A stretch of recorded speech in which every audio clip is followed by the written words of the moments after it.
Ouch! That was very loud, hurting sound. I felt like my ear will burst. Formula One cars are among the loudest vehicles in the world, with engines that can produce sound levels of up to 140 decibels, which is equivalent to the noise level of a jet engine. This level of noise can be harmful to human hearing and can lead to noise-induced hearing loss if exposure is prolonged or frequent. Formula One drivers are exposed to high levels of noise during races, which can have a number of effects on their performance and well-being. For example, exposure to loud noise can cause fatigue, stress, and increased heart rate, which can all affect drivers' ability to focus and perform at their best. To mitigate the effects of noise pollution, Formula One drivers wear earplugs or noise cancelling headphones to reduce the noise levels they are exposed to. Some drivers also use custom made earplugs that are designed to fit perfectly and provide maximum protection without interfering with their ability to hear important sounds, such as their team's radio transmissions. Hey friends, good to see you all. And I am sure, just like me, you must have felt the same around loud noises. If so, you were probably experiencing the effects of noise pollution. Yes, my friends, in today's video, let us explore the noisy world of noise pollution and know about its cause, effects, and ways to reduce it. Unlike the other visible forms of pollution, such as water, land, and air pollution, noise pollution cannot be seen, but it can still be very detrimental to those exposed to it. The 20th century has been described as the century of noise.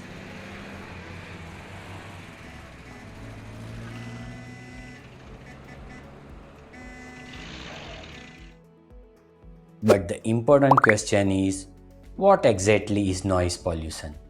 As we are aware, sound is everywhere, from the alarm clock that wakes us up in the morning to the sound of the school bus, road traffic, loudspeaker, and so on. These sounds are an integral part of our daily routine, and we are fortunate to be able to hear everything around us. However, at times, these necessary sounds can become dangerously loud, and if they persist for too long, they can lead to noise pollution, which is harmful to all living beings. Sources of noise can be seen as natural or man-made, but the latter become increasingly important as we face it more frequently. Automobiles, factories, industries, aircraft, etc. are few examples. Noise levels are particularly acute near railway junctions, traffic roundabouts, bus terminuses, and airports. Use of pressure horns, recreational noise of loudspeaker with full volume during festivities, particularly at night, are other sources of noise production. The domestic noises from the radios, transistors, TV sets all add to the quantum of noise in daily life. Sound has two important properties: loudness or intensity and frequency. The loudness of noise is measured in decibels. Although recommended maximum loudness is 85 decibel, we come across as low as 20 decibel sound produced by whisper to 160 decibel intense sound, which can cause mechanical damage to eardrum. As the human respond non-uniform way to different sounds, noise levels are expressed in dBA, where A is for the subjective effects of sound. Few recommended levels are 20 to 35 dBA in hospital wards, 40 to 60 dBA in industrial workshop, and 25 dBA in our bedroom. The frequency is denoted as Hertz. 1 Hertz is equal to 1 wave per second. The human can hear frequencies from about 20 to 20,000 Hz, but this range is reduced with age and other subjective factors. The range of vibration below 20 Hz are infraaudible and those above 20,000 Hz ultrasonic. Many animals like dogs can hear sounds inaudible to human ear.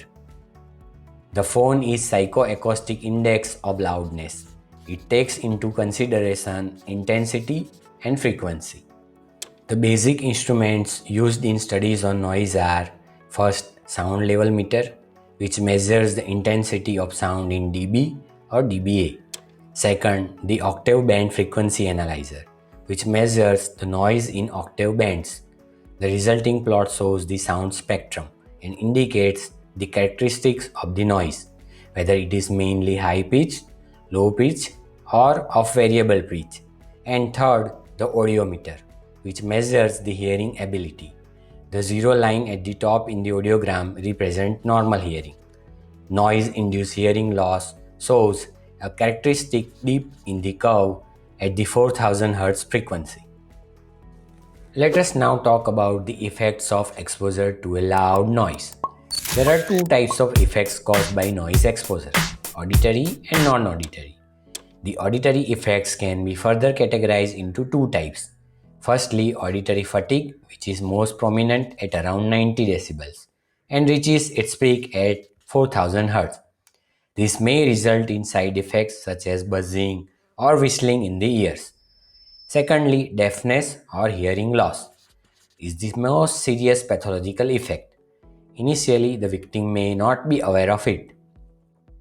Temporary hearing loss occurs due to specific exposure to noise, usually in the frequency range of 4000 to 6000 Hz.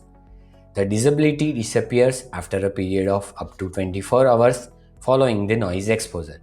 However, repeated or continuous exposure to noise around 100 decibels may lead to permanent hearing loss.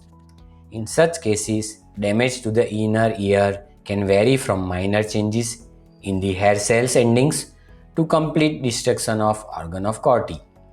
Occupational hearing loss occurs when this happens due to exposure to noise in industries. Exposure to noise above 160 decibels can result in rupture of the tympanic membrane and cause permanent hearing loss. The non-auditory effects of noise exposure can be divided into several categories. Firstly, noise can interfere with speech communication. Frequencies between 300 to 500 Hz, commonly present in road and air traffic noise, are particularly disruptive. For good speech intelligibility, the speech sound level must exceed the SIL speech interference level by approximately 12 decibel. Secondly, noise can cause annoyance, which is primarily a psychological response. Neurotic people are more sensitive to noise than balanced individuals. Workmen exposed to high level of noise in occupational capacities are often irritable, short-tempered, and impatient, and may resort to agitation and disrupt production. Thirdly, noise can affect mental concentration, and a low level of noise is always desired where mental concentration is required. Reduction in noise has been found to be increased work output. Fourthly, noise exposure can cause temporary physiological changes in the human body, such as a rise in blood pressure, intracranial pressure, heart rate, breathing, and sweating. General symptoms such as giddiness, nausea, and fatigue may also occur. Noise interferes with sleep and may cause visual disturbance, such as a narrowing of pupils, affect color perception, and reduce night vision. Lastly, beside affecting health, noise is also a significant factor in economic losses. The potential cost of noise-induced hearing loss to the industry is considerable. How we can control noise? Controlling noise requires a variety of strategies.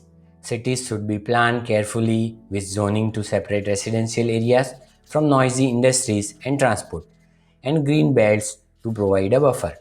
Vehicles should be controlled, with heavy vehicles avoiding narrow streets and restrictions on horn use. Building design should include acoustic insulation, with noise producing installation prohibited. Industrial areas and railways should be located outside residential areas or separated by protective green belts. Hearing protection is recommended for workers exposed to a loud noise, and legislation has been enacted to provide compensation for hearing loss. Education of the public is also necessary to raise awareness of the hazards of noise. Lastly, can noise affect doctors? Yes, noise pollution can affect doctors and other healthcare professionals, especially those who work in hospitals or clinics. Healthcare settings are often noisy environments with a variety of sounds such as alarms, beeps, intercom announcement, conversation, and equipment noise, among others. Excessive and prolonged exposure to noise pollution in healthcare settings can lead to several negative effects on doctors and healthcare workers. For example, communication difficulties. Noise pollution can interfere with effective communications, leading to misunderstandings, errors, and misinterpretation. Stress and fatigue. Exposure to constant and loud noise pollution can lead to increased level of stress and fatigue, which can affect their job performance and well-being. Reduced patient satisfaction. Medical errors. Studies have shown that noise pollution in healthcare settings can increase the likelihood of medical errors, such as medication error, misdiagnosis, and delayed treatment.